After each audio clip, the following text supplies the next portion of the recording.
Motor-motor ini umumnya keluaran tahun 50-an buatan Inggris. Mereka yang mengoleksi datang dari berbagai kalangan.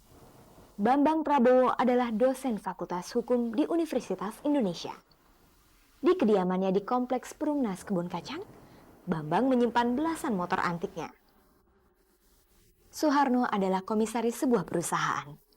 Ia memiliki 42 sepeda motor merek BMW dan 5 Harley Davidson.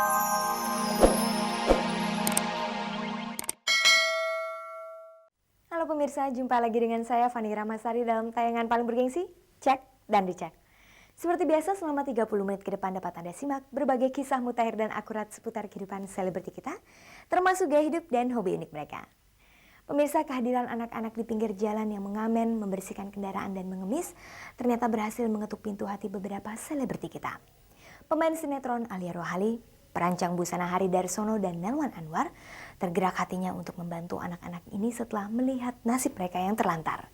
Mereka akhirnya membina anak-anak asuh ini supaya bisa disekolahkan dan kemudian diberi keterampilan. Alia Rohali dan tunangannya Eri tertarik menjadi orang tua asuh ketika seorang teman menawarkan Alia untuk menyekolahkan anak-anak yang kurang mampu tapi berprestasi bagus. Sekarang ia punya beberapa anak asuh di Jakarta dan Bogor. Perancang busana Hari Darsono mengumpulkan anak-anak jalanan untuk kemudian diberi keterampilan. Hal yang sama juga dilakukan desainer dan pemain sinetron Nelwan Anwar. Selain di Jakarta, ia juga punya anak asuh di Jawa Tengah.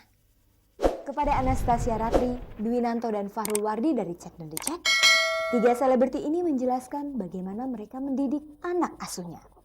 Kalau menurut aku sih daripada kita cuma ngasih yang maksudnya ya mungkin 100, 200 gitu ya, atau ngasih uang lah untuk jajan atau untuk apa. Kayaknya akan lebih baik kalau kita tuh memberikan dia bekal yang akan bisa membuat dia tuh berdiri sendiri nantinya gitu. Nah, kalau menurut aku tuh jalan yang paling baik itu dengan menjadi orang tua asuh menyekolahkan mereka. Saya biasanya bekerja sama dengan jaringan kerja yang sudah ada di tempat saya.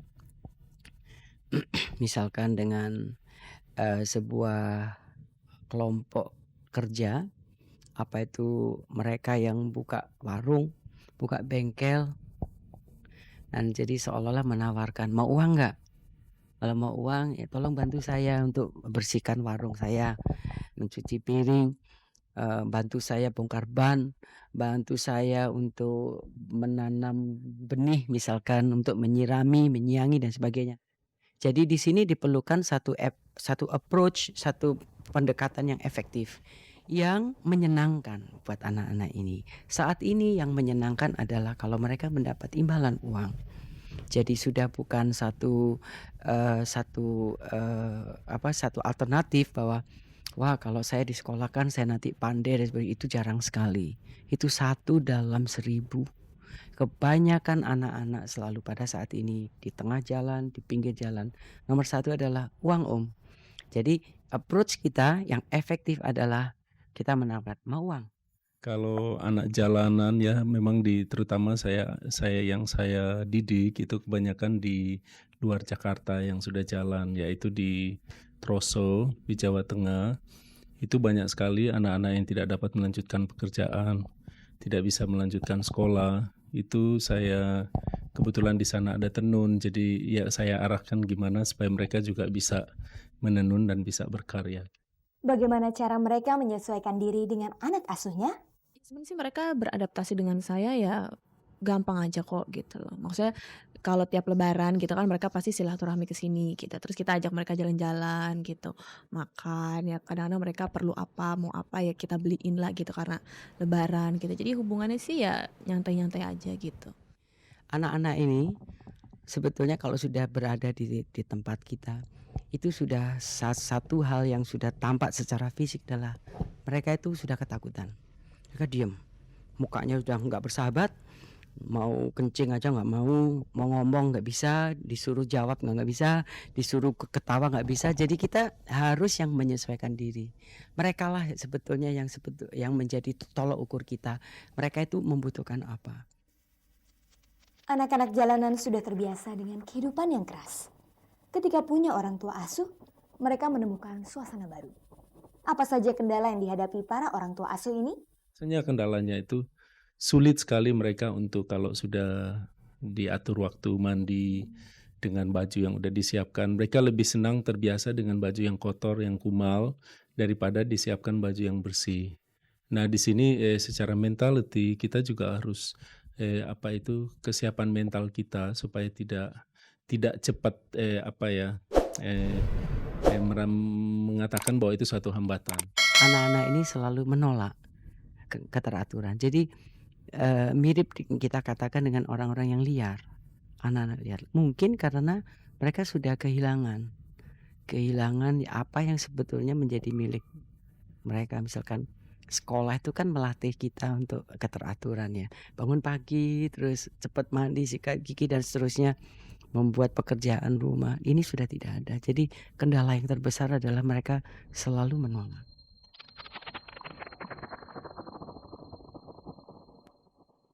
Pemirsa, menjadi orang tua asuh tidaklah gampang. Berbagai kendala dihadapi. Misalnya anak-anak yang kurang disiplin dan yang kabur dari rumah sambil membawa harta benda. Apa sikap para orang tua asuh jika ada anak-anaknya yang bersikap seperti itu? Kalau buat saya pribadi gitu ya, kita benar-benar mengenal anak itu dulu gitu. Seperti saya sebelum saya mengangkat mereka jadi anak asuh itu saya survei dulu gitu ke rumahnya dia gitu, berkunjung ke rumah mereka, terus juga bertemu dengan kedua orang tua mereka gitu ya, pokoknya keluarga lah gitu. Jadi udah benar-benar kenal dan kayaknya ya pokoknya memang harus dikenal lebih dulu lah kalau menurut saya gitu. Maksudnya juga untuk kebaikan kita juga nantinya gitu. Jangan sampai ntar kita udah niat mau nolong ternyata ada apa-apa terus jadi malah menyesali gitu.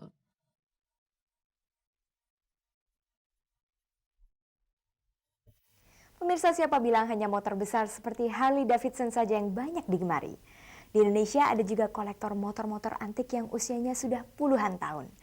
Motor-motor kuno itu bukan saja cuma dipajang atau dinikmati nilai sejarahnya, tapi ada juga yang masih bisa dikendarai. Motor-motor ini umumnya keluaran tahun 50-an buatan Inggris. Mereka yang mengoleksi datang dari berbagai kalangan. Bambang Prabowo adalah dosen Fakultas Hukum di Universitas Indonesia. Di kediamannya di Kompleks Perumnas Kebun Kacang, Bambang menyimpan belasan motor antiknya. Soeharno adalah komisaris sebuah perusahaan. Ia memiliki 42 sepeda motor merek BMW dan 5 Harley Davidson. Sementara Agus Budi Santoso adalah seorang pegawai PLN. Motor yang dikoleksinya antara lain merek Harley dan beberapa buatan Inggris seperti BSA, Norton, dan Triumph. Jumlah koleksinya mencapai 17 buah. Kepada Iskandar Syah dan Farul Wardi dari Cek dan Dicek, tiga pria ini mengungkapkan apa yang menarik dari motor tua. Ya, teknologi juga itu bagus dan motor itu kesannya rapi gitu, nggak percacaran oli, biar udah lama kita tuh masih rapi aja, bersih gitu. Saya juga ingin membuktikan bahwa buatan-buatan Eropa yang zaman-zaman tahun 50-60 ternyata tidak kalah dengan buatan yang baru. Baik dari segi engine-nya maupun dari segi metal yang ya bahan-bahannya gitu. Memang kalau dari segi praktis kita kalah dengan Jepang gitu. Tetapi kalau kita lagi touring, justru motor-motor yang antik yang besar-besar di atas 250 cc ke atas itu justru lebih mantap kita menggunakannya gitu. Dan ada perasaan safety-nya tinggi sekali.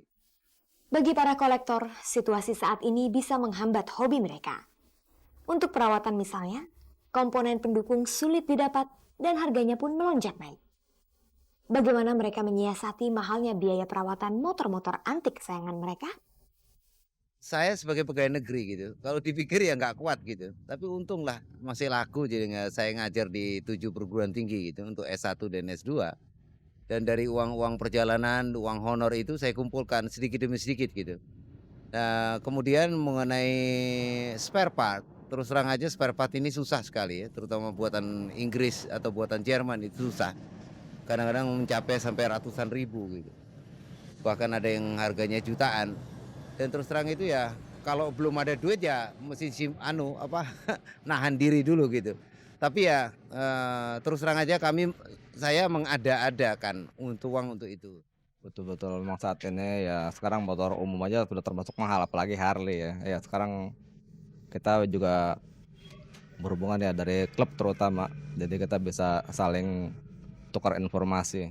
Untuk spare part itu saya sengaja untuk beli itu yang asli ya, itu kita impor dari Jerman atau dari Belanda. Kebetulan saya ada teman di sana, jadi tinggal kita kirim fax terus nanti dia kirim barangnya. Para kolektor ini umumnya mempertahankan orisinalitas motor antiknya. Mengapa mereka enggan memodifikasinya agar tampil lebih canggih? Kayaknya kita sayang kalau untuk dimodifikasi.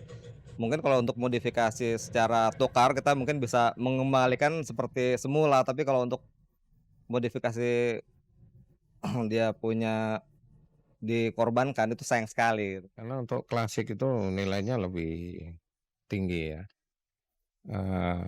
Untuk di luar negeri pun untuk yang klasik itu nilainya harga jual juga lebih tinggi.